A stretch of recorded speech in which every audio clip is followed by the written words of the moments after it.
woman who doesn't panic. Panic is contagious when you mistake noise for truth. One person starts running, another starts shouting. Someone checks their phone again. Someone predicts the worst possible ending. Suddenly, the room feels smaller. Your heartbeat changes. Your breathing becomes shallow. You look around. Everyone seems certain something terrible is happening. And then you feel it, the urge to panic with them. But stop. Look again. What do you actually know? Not what they fear. Not what they predict. Not what the internet is screaming. What do you actually know? That question can save your peace. Because panic creates certainty without evidence. It turns possibilities into facts. It turns rumors into disasters. It turns 5 minutes into the end. And if you absorb everyone else's fear, you lose yourself. The strongest woman in the room isn't always the loudest. Sometimes she's completely still. Her phone lies face down. Her coffee sits untouched. Her shoulders remain relaxed. She listens. She observes. She waits. Not because she doesn't care, because she refuses to surrender her mind. Chapter 1. When the room catches fire. There is something strange about collective fear. It feels convincing. When everyone reacts, reaction feels reasonable. When everyone checks their phone, you check yours. When everyone starts predicting disaster, you predict it too. Fear becomes social proof. You don't need evidence anymore. You have witnesses. That is how panic spreads. One person says something alarming. Another person adds a detail. Someone else remembers an old story. Within minutes, the original fact disappears. Only the emotion remains. This happens everywhere. At work, in families, inside friendships, online, during financial uncertainty, during relationship problems, during sudden changes. A single message can change the atmosphere. Someone walks into the room differently. Their face looks tense. Their voice becomes sharper. You immediately notice. What happened? They tell you. Now you feel it too. Your mind starts racing. What if they're right? What if this gets worse? What if everything falls apart? Notice what happened. Nothing actually changed inside your world. Only your perception changed. You received information, then your imagination completed the story. This is one of fear's oldest tricks. It gives you an incomplete picture, then demands an immediate reaction. But you don't have to react immediately. You can pause. That pause is power. It creates distance between information and action, and distance creates judgment. Imagine someone throws a glass across the room. Your first instinct is to flinch. That's natural, but emotional panic works differently. You can interrupt it. You can breathe before responding. You can ask better questions. What happened? What is confirmed? What is only assumed? What can I control? What requires action right now? Those questions cut through emotional fog. They bring you back to the floor, back to the room, back to reality. Because panic rarely asks for truth. Panic asks for movement. Do something. Call someone. Send something. Check again. Refresh the page. Make a decision. Say something. Anything. But movement isn't always progress. Sometimes the wisest action is waiting. There is courage in not joining the rush, especially when everyone expects you to. You may feel pressure to react emotionally. You may even feel guilty for staying calm. People might say you don't care. They might say you're too detached. They might say you're not taking things seriously. But calm doesn't mean indifference. Calm can be deeply responsible. A surgeon doesn't panic because the room gets tense. A pilot doesn't scream because passengers are afraid. A firefighter doesn't become fire. Someone has to remain capable of thinking, why couldn't that person be you? You don't need perfect emotional control. You need enough space to choose your response. That space begins with your body. Unclench your jaw. Lower your shoulders. Put both feet on the floor. Take one slow breath. Look at something stationary, a wall, a table, a window, anything real. This sounds simple. It is simple. Simple doesn't mean weak. The body needs a signal of safety. Otherwise, your thoughts keep accelerating. And when thoughts accelerate, everything looks urgent. Not everything is urgent. That's worth remembering. Some problems require action, some require patience, some require information, some require acceptance, and some disappear by themselves. Panic treats them all the same. It screams at everything. Wisdom doesn't. Wisdom separates, it sorts, it observes, it decides. That's what groundedness really means, not feeling nothing, feeling everything without losing direction. Chapter 2.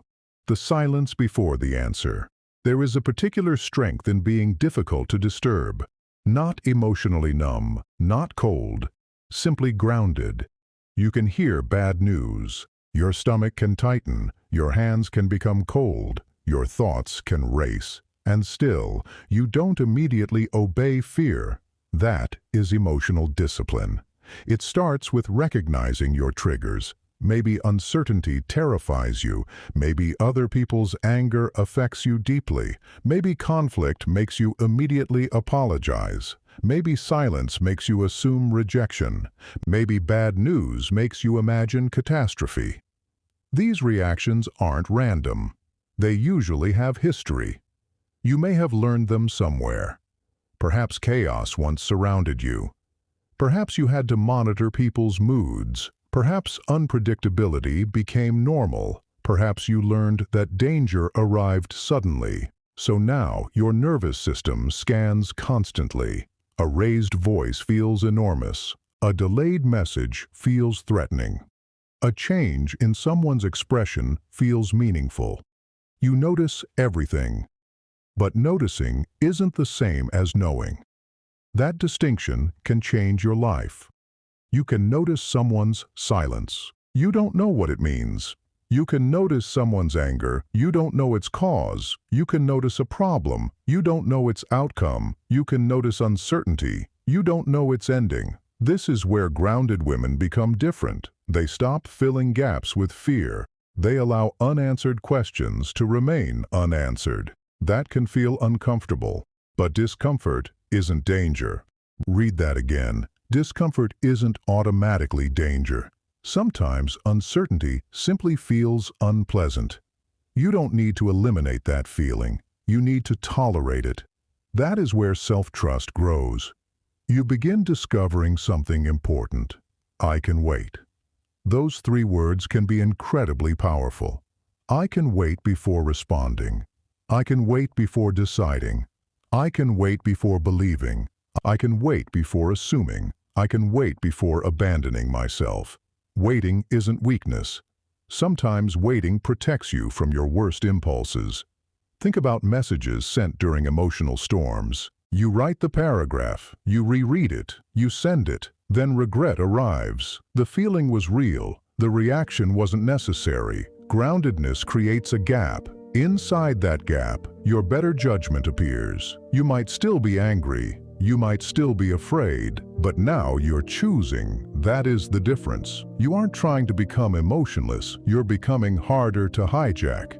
And this matters when everyone around you panics, because panic will always search for somewhere to land. It may land on you. Someone will want reassurance. Someone will demand an answer. Someone will ask you to take sides. Someone will insist you act immediately. You can remain compassionate, but you don't have to absorb their emotional state.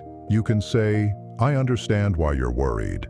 Then pause. You don't need to say, you're right. Everything is terrible. Those statements are different. Empathy doesn't require agreement.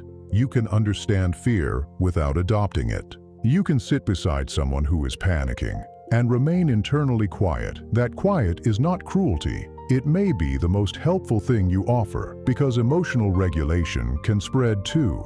Fear spreads, so does calm. A grounded person changes a room, not through speeches, through presence. Their voice slows, their movements become deliberate, their questions become precise. They don't contribute unnecessary predictions. They don't repeat rumors.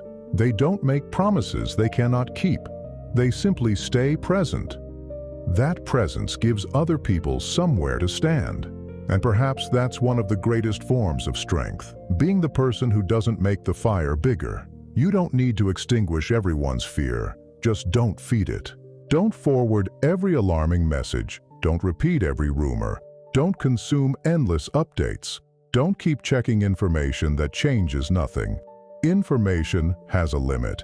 After a certain point, more information becomes stimulation. You think you're staying informed, you're actually staying activated. There is a difference. Sometimes the most intelligent thing you can do is close the screen, put the phone down, make tea, take a walk, wash your face, open the window, return to your physical life. The world exists beyond the screen. Your body knows that. Your mind sometimes forgets. Chapter 3. Becoming your own anchor. Eventually, you have to ask a harder question. Who are you when everyone else is afraid? Not who do you pretend to be? Who are you? Do you become louder? Do you become controlling? Do you disappear? Do you start pleasing everyone? Do you look for someone stronger? Or do you remain yourself? This is where self-discovery begins. Crisis reveals your internal structure. It shows you what you reach for. Some people reach for control. Some reach for distraction. Some reach for reassurance. Some reach for other people's opinions. And some learn to return inward, not inward forever, just long enough to find their footing. There is a difference between isolation and inner stability. Isolation says, I need nobody. Stability says, I can think clearly before I reach outward. The second is strength. You can ask for help. You can seek advice. You can call someone you trust. You can admit you're scared. Groundedness doesn't require pretending you're invincible. It requires honesty. You can say, I'm frightened, then ask, what needs to happen next?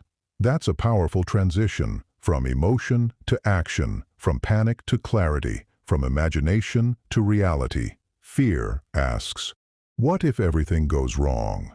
Groundedness asks, what is actually happening? Fear asks, how will I survive this? Groundedness asks, what can I do today? Fear looks 10 years ahead. Groundedness looks at the next step. That is why calm people often seem stronger. They aren't necessarily less afraid. They are closer to the present. The present contains manageable problems. The future contains endless possibilities. Fear loves possibilities. It can create thousands. The present usually has one thing. The next thing, wash the dishes, make the call, finish the task, take the walk, go to sleep, wait for more information, have the conversation. One thing, then another. That's how stability is rebuilt. Not through one enormous realization, through small acts of control. You control your breathing, you control your attention, you control your words, you control your actions, you control what information enters your mind, you control whether you add fear to the room. That is enough. You don't control everyone else. You don't control outcomes. You don't control other people's reactions. You don't control uncertainty. You don't control tomorrow. And that's where many people suffer. They spend energy controlling the uncontrollable, then wonder why they're exhausted. A grounded woman doesn't need certainty. She needs orientation. She knows where she stands. She knows what matters. She knows what she refuses to become. That last part is important. When everyone around you panics, decide beforehand, I will not become cruel. I will not become reckless. I will not spread rumors. I will not make decisions from fear. I will not punish people for being scared. I will not abandon myself. Those decisions become an internal compass. Then the outside world can become chaotic. Your center remains. You may still cry. You may still shake. You may still need help. You may still have terrible days. Groundedness isn't perfection. It's returning. Again and again and again. You lose your balance. You find it. You react badly. You correct yourself. You become overwhelmed. You step away. You feel fear. You breathe. You continue. That's strength. Not never falling apart. Knowing how to return. There will always be moments when everyone panics. Markets panic, families panic, workplaces panic, friend groups panic, social media panics. The world has always been capable of noise. You don't have to become part of it. You can be informed without being consumed. You can be concerned without becoming frantic. You can be compassionate without becoming overwhelmed. You can prepare without catastrophizing. You can act without rushing. You can wait without becoming passive. And you can remain soft without becoming fragile. That balance is rare. It is also learnable. Start with the next moment. Not tomorrow, not next month, right now.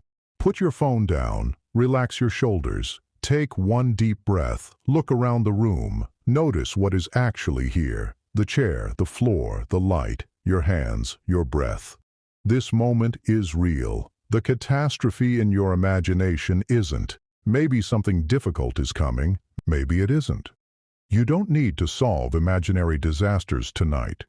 You need to remain capable of meeting reality, and reality will always arrive one moment at a time. That is your advantage. You never have to live tomorrow today.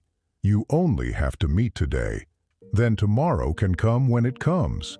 This is what emotional independence looks like. You don't borrow fear from strangers. You don't inherit panic from crowds. You don't allow headlines to become your nervous system. You don't let someone else's certainty replace your judgment. You pause, you observe, you breathe, you decide. And if the situation truly requires action, you act.